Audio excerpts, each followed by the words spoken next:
देखो बेटा, last class में हम लोगों ने स्टाइकियोमेट्री पढ़ा था।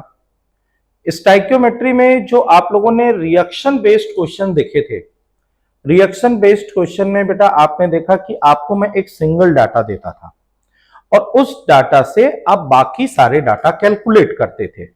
अब ये जो डाटा जो गिवन होता था उसमें क्या होता था, उसमें बेटा आपको या तो मैं मोल दे देता था या वेट देता था या वॉल्यूम देता था या नंबर देता था और इनसे आप बाकी सारे डाटा कैलकुलेट करते थे। ठीक है, कॉन्सेप्ट बिल्कुल वैसा ही है, लेकिन यहां पर जो कॉन्सेप्ट हमारा जो चेंज हो रहा है, अब उसमें क्या होगा कि हम आपको पहले एक डाटा देते थे, अब एक डाटा की जगह हम आपको दो डाटा देंगे। ठीक है, अब उसमें एक डाटा जो होगा वो हमारे काम का होगा और एक डाटा जो होगा वो बेकार होगा। ठीक है ना। अब कौन सा काम का है और कौन बेकार है, इसको कैसे पता करते हैं बेटा, इसी कॉन्सेप्ट को आज हम लोग डिस्कस करेंगे। देखिए बेटा, सबसे पहले हम लोग कहते हैं जैसे कि लिमिटिंग रिएजेंट। देखो बेटा, लिमिटिंग रिएजेंट, बेटा जी ये लिमिटिंग रिएजेंट है क्या? हम लोग कहते हैं हमारे पास दो रिएक्टेंट है और उन दो रिएक्टेंट में जो रिएक्टेंट पूरा का पूरा खत्म हो जाए उसी को बोलते हैं बेटा हम लोग लिमिटिंग रिएजेंट। यानी कि the reactant which is completely consume in reaction. वो रिएक्टेंट जो रिएक्शन में पूरा का पूरा खत्म हो जाता है बेटा, उसी को बेटा हम लोग नाम देते हैं लिमिटिंग रिएजेंट। यानी the reactant which is completely consume in reaction. अब बात ये आती है, हमें पता कैसे चलेगा कि ये पूरा का पूरा खत्म हो गया? ठीक है ना, एक सिंपल सा एग्जांपल दो बेटा। जैसे मान लो हमें बनाने हैं पनीर के पराठे। ठीक है, और पनीर का पराठा बनाने के लिए अपने पास क्या क्या होना चाहिए? मेन अगर आप कहो तो बेटा आपके पास पनीर होना चाहिए और कम से कम आटा होना चाहिए। ये दो इंग्रेडिएंट्स तो होने ही होने चाहिए, तभी हमारा तैयार होगा पनीर का पराठा। ठीक है, हमने पनीर लिया, उसका मसाला वसाला मिला करके जो है पूरा हमने उसका जो भी आपका मसाला तैयार होता है सब मिला के मैंने तैयार कर दिया। अब ऐसा थोड़ी है कि पनीर ना रहे और उसमें आप आलू लाइए और आलू में सारे इंग्रेडिएंट्स मिला करके और आटे के साथ मिला के पराठा बना दिया और कहिए ये बन गया पनीर का पराठा। है, ये तो आलू का पराठा हो गया ना भाई। गोभी डाल दिए तो गोभी का पराठा हुआ, मूली डाल दिए तो मूली का पराठा हो गया। जो भी आप ऐड करते हैं उसके नाम से वो पराठा बोला जाता है। कुछ भी ना मिला तो वो सादा पराठा हो गया। ठीक है, हमने उसके अंदर बेटा पनीर मिलाया और इधर से आटा और दोनों मिला के बना दिया पनीर का पराठा। ठीक, अब हुआ क्या बेटा, अगर मान लो ये रहा आटा ये रहा पनीर, मान लो आटा खत्म तो पनीर का पराठा खत्म। पहले कौन खत्म हुआ? आटा। तो लिमिटिंग रिएजेंट कौन हुआ हमारा? आटा। समझे? और अगर सपोज अगर पनीर पहले खत्म हो जाता तो पनीर का पराठा तब भी क्या हो जाता? खत्म। तो अब बताओ हमारा लिमिटिंग रिएजेंट कौन हुआ? पनीर। यानी जो पहले खत्म हो जाएगा वही हमारा क्या होगा? Limiting reagent. सीधी सी बात समझो, the reactant which is completely consume in the reaction that is called limiting reagent. और जो बच गया वही रिएक्टेंट हमारा एक्सेस में बच गया। तो सबसे पहले ना बेटा अपने दिमाग में ये कॉन्सेप्ट बैठाइए कि ये लिमिटिंग रिएजेंट क्या है। लिमिटिंग रिएजेंट क्या है? तो हम लोग कहते हैं बेटा लिमिटिंग रिएजेंट का मतलब the reactant which is completely consume in reaction. जो रिएक्शन में पूरा का पूरा खत्म हो जाता है वही होता है बेटा हमारा लिमिटिंग रिएजेंट। ठीक है, अब देखो बेटा इसकी पहचान कैसे होती है। पहचान मैं सबसे पहले बता रहा हूं। जैसे मान लो बेटा हमको एक रिएक्शन दिया हुआ है 2A + 3B change into 4C + 5D।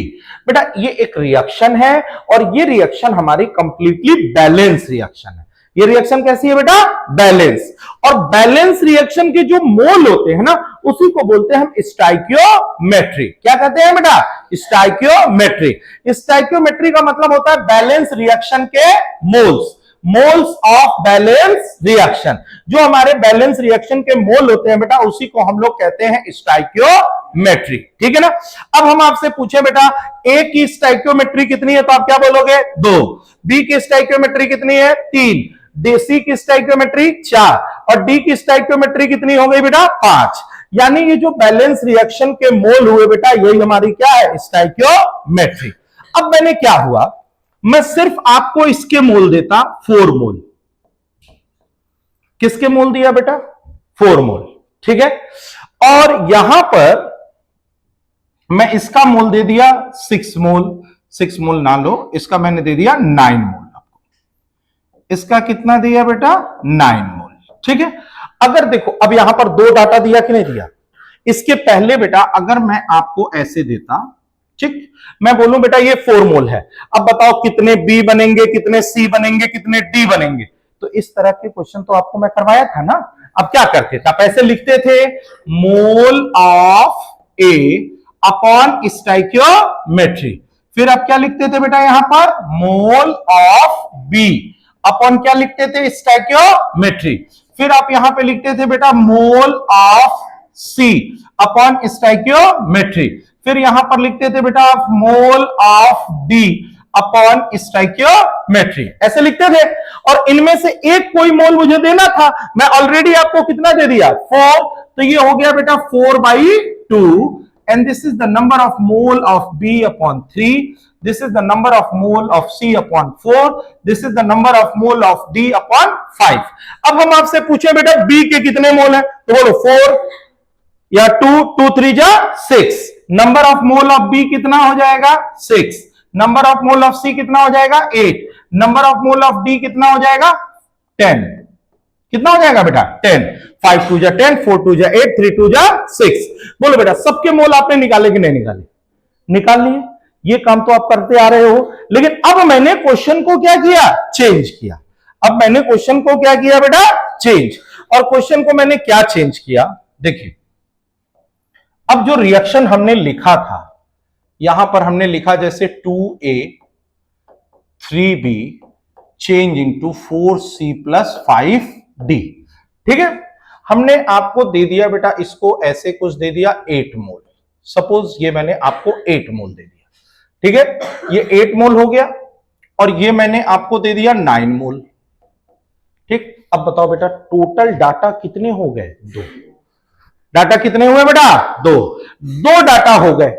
अब इन दोनों डाटा में आपको पता करना है सबसे पहले कौन हमारे काम का है और कौन हमारा क्या है बेकार है, ठीक। उसका एकदम छोटा सा मैं आपको ट्रिक बताता हूं, उसके क्वेश्चन फट से आसान हो जाएगा। क्या करना है, हमें जो है ये जो हमारा मोल है बेटा ये है गिवन, और इसको हम बोलते हैं स्टाइक्योमेट्री। हमें कुछ नहीं करना, ये करना है given mole upon stoichiometry, given mole upon stoichiometry.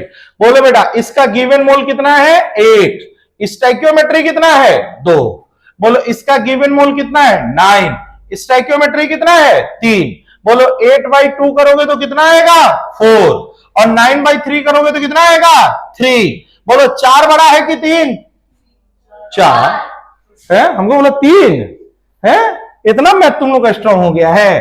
बोलो बेटा इसमें ये वाली वैल्यू क्या है मिनिमम, और जो वैल्यू मिनिमम होती है वही कौन होता है लिमिटिंग रिएक्शन।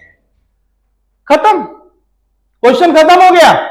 अब हमको पता चल गया कि ये रिएक्शन का लिमिटिंग रिएजेंट है, इट मींस यही रिएक्शन का बॉस है, ये रिएक्शन का कौन हो गया बॉस। हम एक बार अब रिएक्शन को फिर से लिखेंगे, मैंने रिएक्शन को फिर से लिखा 2A plus 3B change into 4C plus 5D। बोलो बेटा रिएक्शन का बॉस कौन है B, हम किसके मोल लिखेंगे B, और हमें A के मोल से अब कोई मतलब नहीं है। तुमने क्या लिखा बेटा यहां पर कितना मोल लिख दिया 9 मोल, क्या लिखा बेटा 9 मोल। अब 9 मोल लिखने के बाद तुम सबके मोल क्या करो फाइंड करो, सबके मोल क्या करो फाइंड। अब क्या करोगे कैसे फाइंड करोगे, वही लिखोगे mole of A upon stoichiometry, mole of B upon stoichiometry, mole of C upon stoichiometry, mole of D upon stoichiometry. हमने इसके मोल यहां पर रख दिए, इसके मोल यहां पर क्या किया बेटा हमने रख दिया। अब बोलो क्या हो जाएगा A के कितने मोल है भगवान जाने कितने हैं, तो निकालेंगे ना। ये हो गया 9/3, ये हो गया C/4, ये हो गया D/5। बोलो A के कितने मोल आएंगे? यहां 3 से मल्टीप्लाई कर दो। Number of mole of A कितना आया? 6।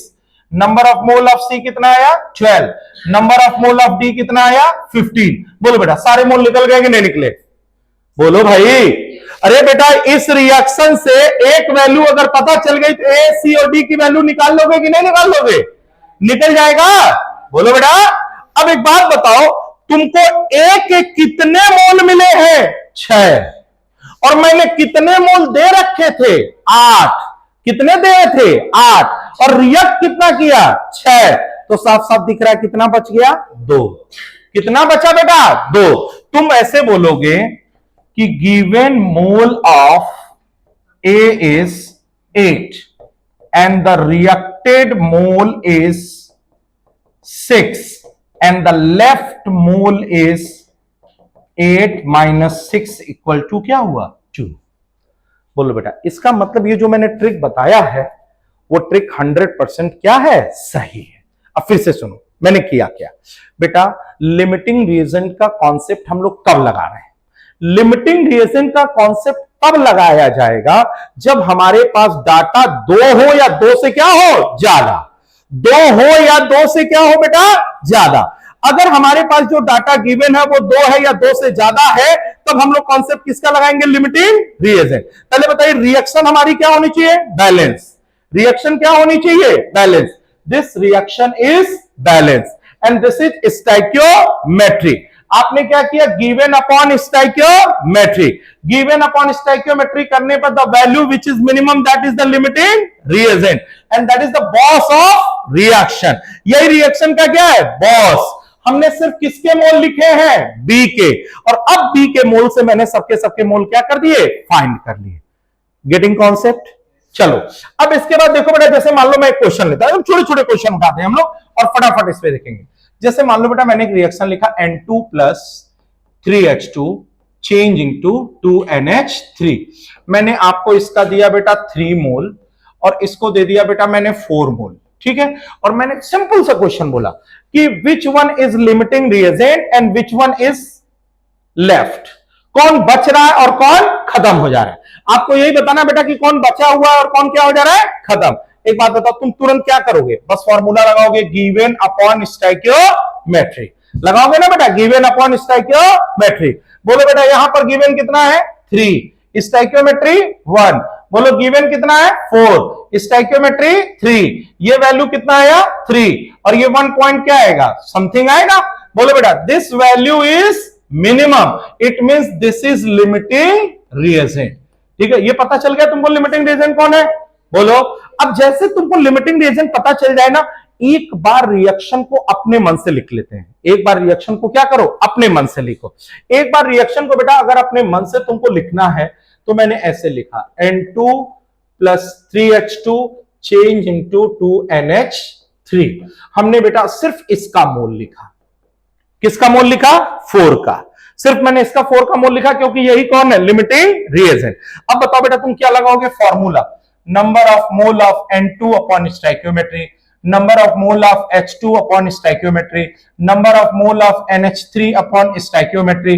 हमने अब H2 की वैल्यू रखनी है तो मैंने लिखा number of mole of N2 by 1 and this is 4 by 3। बोलो number of mole of N2 कितना आ गया? 4 by 3 मोल। बताओ number of mole of N2 कितना आया बेटा? 4 by 3। ये 4 by 3 मोल कौन है? जो रिएक्ट किया है। जो क्या किया है बेटा? रिएक्ट। हम तुमसे पूछे बचा कितना? लेफ्ट अमाउंट कितना है? लेफ्ट का मतलब हो गया टोटल माइनस रिएक्टेड। टोटल हमारे पास क्वेश्चन में दिया था 3 और रिएक्टेड कितना है? 4 by 3। तो ये हो जाएगा 9 minus 4 by 3 that is equal to 5 by 3 mole. अब ये बताओ बेटा अगर तुमको मोल पता हो तो क्या तुम उसका वेट नहीं बता सकते? वॉल्यूम नहीं बता सकते? मॉलिक्यूल नहीं बता सकते? बहुत आराम से बता सकते हैं। ये देखो मोल पता है तो वेट बराबर क्या हो गया? Mole into molecular weight. Volume बराबर क्या हो गया? Mole into 22.4 litre and the molecule बराबर क्या हो गया बेटा? Mole into Avogadro number. ये आपने सब अमाउंट बता दिया, क्योंकि मोल ही मेन है। हर क्वेश्चन में फाइंड क्या किया करो, मोल। और मोल मिलने के बाद तुम क्या बता सकते हो, वेट, वॉल्यूम, नंबर। इसलिए बेटा हर क्वेश्चन में मैं आपको सिखाता हूं मोल। मोल मिलने के बाद आप जो भी डाटा निकालना चाहे सारे के सारे डाटा क्या कर सकते हैं, निकाल सकते हैं। अब जैसे देखो बेटा, इसी क्वेश्चन में अभी मैंने तुमको इन दोनों का रिलेशन बैठाया था। अब मैं आपको इसका रिलेशन बैठाता हूं। जैसे मान लीजिए number of mole of H2 upon 3, number of mole of NH3 upon 2। तो ये हो गया number of mole of H2 upon 3, और H2 के मोल दिए हैं 4, तो ये हो जाएगा 4/3, and this is equal to NH3 upon 2। यहां से आ गया number of mole of NH3 is equal to 8/3 mole. आप बताओ बेटा, अगर इसका मोल निकल गया तो क्या तुम वेट, वॉल्यूम और नंबर नहीं बता सकते हो? बेटा जी वेट क्या हो जाएगा, वेट बराबर mole into molecular weight, volume बराबर क्या होगा, मोल इंटू 22.4 लीटर, और मॉलिक्यूल बराबर क्या हो जाएगा, तो mole into Avogadro number, mole into Avogadro number. Concept clear हो रहा है? बोलो बेटा, एकदम सिंपल कॉन्सेप्ट मैंने उठाया। अभी मैंने आपको मोल दिया, अब देखो थोड़ा सा क्वेश्चन मैं चेंज कर रहा हूं। यहां पे क्वेश्चन मैंने क्या चेंज किया, मैंने क्वेश्चन लिखा बेटा ऐसे H2, ध्यान देना बेटा, थोड़ा थोड़ा चेंज हो रहा है, कुछ है नहीं क्वेश्चन में। 2H2O2 change into 2H2। अब मैं बेटा जैसे तुमको डायरेक्ट मोल दे रहा था ना, तब मोल नहीं दे रहा हूं मैंने तुमको इसका दे दिया बेटा 2 ग्राम, और इसको मैंने दे दिया 16 ग्राम, और मैंने पूछना शुरू किया कि बताइए इसमें कौन सा लिमिटिंग रिएजेंट है, कौन सा बच जा रहा है, और कितने मोल वाटर के बन रहे हैं। सब कुछ पूछ लिया मैंने, ठीक। अब तुम सबसे पहले क्या करोगे, मैंने तुमको मोल के टर्म में क्वेश्चन करना सिखाया, वेट के टर्म में नहीं सिखाया, तो तुम क्या करोगे, वेट से बेटा सबसे पहले क्या बनाओगे, मोल। वेट से सबसे पहले क्या बनाएंगे बेटा, मोल। तो वेट से मोल बनाने के लिए क्या करोगे, number of mole is equal to given weight upon molecular weight. तो सबसे पहले इस क्वेश्चन में बेटा हम लोग बनाते हैं मोल। मोल बनाने के लिए हो जाएगा वेट अपॉन मॉलिक्यूलर वेट। बोलो वेट कितना है, 2, और H2 का मॉलिक्यूलर वेट कितना हुआ, 2। कभी कभी आप लोग जल्दीबाजी में 2H2 ले लेते हो। बेटा 2H2 is not a molecular weight, molecular weight is the weight of 1 मोल। क्या होता है, वेट ऑफ 1 मोल। यहां तुमको 2H2 नहीं लेना, सिर्फ क्या लेना है, H2। अब बताओ यहां पर तुम्हारे कितने मोल आ गए बेटा, 1 मोल। यहां पे 16 ग्राम है, तो number of mole of O2 is equal to 16 upon 32, number of mole of O2 is equal to 0.5। ये बताओ बेटा मोल दोनों के निकले कि नहीं निकले, निकल गए। और मोल निकल गए बेटा, अब तो तुम्हारे लिए क्वेश्चन आसान हो गया, हुआ कि नहीं हुआ, कैसे। एक बात बताओ बेटा, इसी क्वेश्चन को अब तुम कैसे लिखोगे, 2H2O2 चेंज इंटू 2H2, और यहां पे लिखोगे this is 1 mole and this is 0.5 मोल। बोलो बेटा ये 1 मोल है और ये कितना है, 0.5। अब क्या लगाओगे, तुम वही लगाओ, क्या, गिवन अपॉन स्टोइकियोमेट्री। अब तुमने किया क्या बेटा, गिवन अपॉन स्टोइकियोमेट्री। इसका मतलब गिवन 1 हुआ, स्टोइकियोमेट्री 2 हुआ। गिवन 1.5 है, स्टोइकियोमेट्री 2 है। दोनों की वैल्यू अब यहां पर क्या आ गई, बराबर। अगर दोनों की वैल्यू बराबर आ गई बेटा, तो इसका मतलब क्या हुआ, दोनों की वैल्यू बराबर आने का मतलब तुम दोनों में से किसी को भी क्या करो, बॉस बना दो। क्योंकि अब रिएक्शन में दोनों के दोनों एक साथ पूरे के पूरे क्या हो जा रहे हैं, खत्म। रिएक्शन में दोनों एक साथ क्या हो जा रहे हैं बेटा, खत्म। अब दोनों रिएक्शन में अगर एक साथ खत्म हो रहे हैं तो यहां पे तो दोनों के दोनों क्या हो गए, लिमिटिंग रिएजेंट। हमारे रिएक्टेंट में कुछ भी बचने वाला नहीं है। मान लो बेटा हम कहें कि चलो ठीक है भैया, हम O2 को लिमिटिंग रिएजेंट बनाते हैं। हमारे लिमिटिंग रिएजेंट अब दोनों हो गए, H2 भी हो गया, O2 भी हो गया। लेकिन अभी फिलहाल के लिए मैंने O2 को लिमिटिंग रिएजेंट बता दिया। मैंने लिखा number of mole of H2/2, number of mole of O2/1, number of mole of H2O upon 2। मैंने O2 को बनाया तो number of mole of H2 upon 2 equal to 0.5/1, that is number of mole of H2O/2। तुमने यहां से बेटा जब number of mole of H2 निकाला तो बोलो कितना मोल आया, 1। कितना आया, 1। और यहां पर कितना मोल दिया हुआ है, 1। रिएक्ट कितना किया, 1। दिया कितना है, 1। बचा कितना, 0। बताइए खत्म। समझे बेटा। अब ये देखो यहां पे number of mole of H2 इतना आ गया, number of mole of H2 निकालोगे तो ये भी कितना मोल आ जाएगा 1। अब बेटा अगर ये मोल आ गए हैं तो उसके बाद तुम वेट, वॉल्यूम और मॉलिक्यूल निकालना, ये तुम्हारे काने उंगली का कमाल है, ठीक है ना, ये सब चुटकी का कमाल है, इधर उधर करके सब निकाल लोगे। मेन चीज क्या है, क्वेश्चन का कॉन्सेप्ट क्या है, लिमिटिंग रिएजेंट कब कौन लगाया जाएगा? बेटा लिमिटिंग रिएजेंट तब लगाया जाएगा जब आपके जो डाटा है वो 2 हो या 2 से क्या हो ज्यादा, 2 हो या बेटा 2 से क्या हो ज्यादा। और जब 2 डाटा होंगे तो उसमें आपको क्या करना पड़ेगा, गिवन अपॉन स्टोइकियोमेट्री, और गिवन अपॉन स्टोइकियोमेट्री करने पे जो वैल्यू मिनिमम होगी वही हमारी क्या होगी, limiting reagent. The value which is minimum that is the limiting reagent. अभी बेटा मैंने मोल से आपको क्वेश्चन कराया, अभी मैंने यहां पर वेट से क्वेश्चन कराया। अभी देखिए मान लीजिए मैं आपको यहां पर वॉल्यूम दे दूं, वॉल्यूम का भी क्वेश्चन देख लो बेटा। अब फटाफट आप लोग बोलिएगा बेटा 2SO3 मैंने इसका दिया 11.2 लीटर और इसका भी दिया 11.2 लीटर। पहले बताओ बेटा 11.2 लीटर का मतलब तुमको दिया क्या मैंने, वॉल्यूम, वॉल्यूम दिया है। अब मैं सबसे पहले क्या निकालूंगा बेटा, नंबर ऑफ मोल्स। बोलो 11.2 by 22.4, 11.2 by 22.4। बताओ बेटा दोनों के मोल आ गए, यहां पर 0.5 आया और यहां पर भी क्या आ गया 0.5। अब एक बार फिर से क्वेश्चन लिख लिया आपने, 2SO2O2 चेंज इनटू 2SO3। बेटा जी इसका 0.5 मोल है और इसका भी 0.5 मोल है, तो यहां से बेटा हमने 0.5/2 किया और यहां पर 0.5/1 किया, ये आ गया 0.25 और ये है 0.5। This value is minimum, this is the limiting reagent, this is the boss of reaction. अब तुम ऐसे लिखोगे बेटा 2SO2O2 चेंज इनटू 2SO3। यहां पर बेटा तुमने सिर्फ इसी का मोल लिखना है 0.5 मोल। अब अपना फॉर्मूला लगाओ, number of mole of SO2 upon 2, number of mole of O2/1, number of mole of SO3/2। एक का मोल दिया 0.5/2, this is the number of mole of O2 and this is the number of mole of SO3/2. You are getting the number of mole of O2 is 0.25 and number mole of SO3 is 1 mole. बोलो बेटा दोनों के मोल निकल गए, और मोल निकल गए तो तुम क्या निकाल सकते हो, वेट, वॉल्यूम, मॉलिक्यूल। अब पहले बताओ number of mole of O2 तुम्हारा 0.25 है और गिवन कितना था 0.5, गिवन इज O2 is 0.5।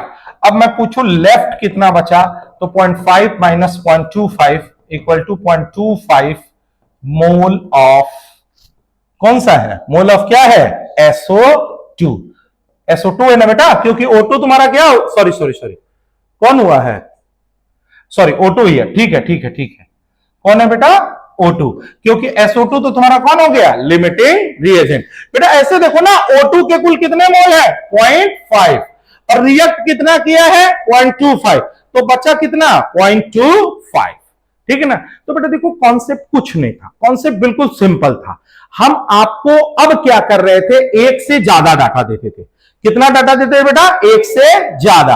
अब उसमें आपको क्या पता करना होता था कि कौन हमारा लिमिटिंग रिएजेंट है, और जो लिमिटिंग रिएजेंट होता था वही रिएक्शन का क्या होता था, बॉस, और उसी से बेटा हम सारा क्वेश्चन क्या करते थे, सॉल्व।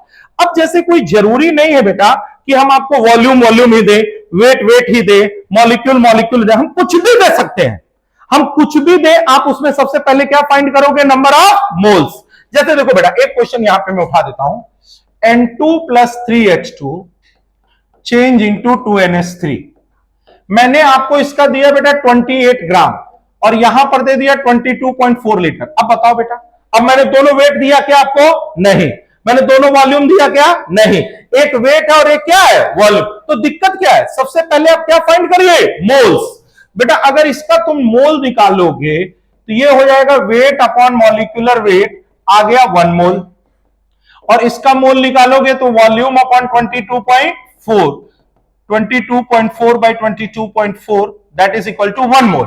अब अच्छा ये होगा ना कि आप एक बार रिएक्शन को फिर से लिख लीजिए। जैसे जैसे बेटा आप रिएक्शन को लिखेंगे ना, वो कॉन्सेप्ट और आपका क्लियर होते जाएगा, गलत होने की संभावना कम हो जाएगी, ठीक है ना। अब जैसे देखो बेटा, अब इसके मोल कितने हैं, एक, इसके मोल कितने हैं, एक। अब बताओ तुम क्या करोगे, गिवन अपॉन स्टोइकियोमेट्री। गिवन कितना हुआ 1, स्टोइकियोमेट्री 1, गिवन 1, स्टोइकियोमेट्री 3।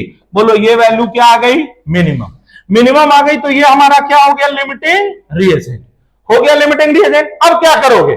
जब लिमिटिंग रिएजेंट पता चल जाए तो एक बार रिएक्शन को और लिखने का कष्ट कर दीजिए ताकि आपकी गलती होने की संभावना और कम हो जाए। हमने किसका मोल लिखा? H2 का। कितने मोल है बेटा? 1, क्योंकि यही है हमारा लिमिटिंग रिएजेंट। आपने फॉर्मूला लगाया number of mole of N2 by 1, number of mole of H2 by 3, number of mole of NH3 upon 2। मैंने इसके मोल रख दिए N2, this is 1 by 3 and NH3 by 2। तो number of mole of N2 हमारा आ गया 1 by 3 और number of mole of NH3 आ गया हमारा 2 by 3। बोलो सारे मोल मिल गए कि नहीं मिल गए? अब यही बता दो N2 का कितना मोल दिया था? 1। गिवन N2 इज 1 मोल और हम पूछें कि बेटा लेफ्ट कितना हुआ, बचा कितना? 1 minus 1 by 3 that is the 2 by 3 मोल। कितने मोल बच गए? 2 by 3। और मोल मिल गया बेटा तो उससे तुम क्या निकाल सकते हो? वेट, वॉल्यूम और नंबर। यही है बेटा आपके लिमिटिंग रिएजेंट का कॉन्सेप्ट। पहले आप स्टोइकियोमेट्री पे जो क्वेश्चन सॉल्व करते थे वहां पे आपको एक सिंगल डाटा दिया रहता था, लेकिन अब मैं कितने डाटा देंगे बेटा? 2। और 2 डाटा में एक हमारे काम का है, एक बेकार। काम वाला कौन है? Limiting reagent. ठीक है, और उसको पता कैसे करना है? तो गिवन अपॉन स्टोइकियोमेट्री। तो ये बेटा आपका कॉन्सेप्ट खत्म हुआ लिमिटिंग रिएजेंट का। ओके, थैंक यू बेटा।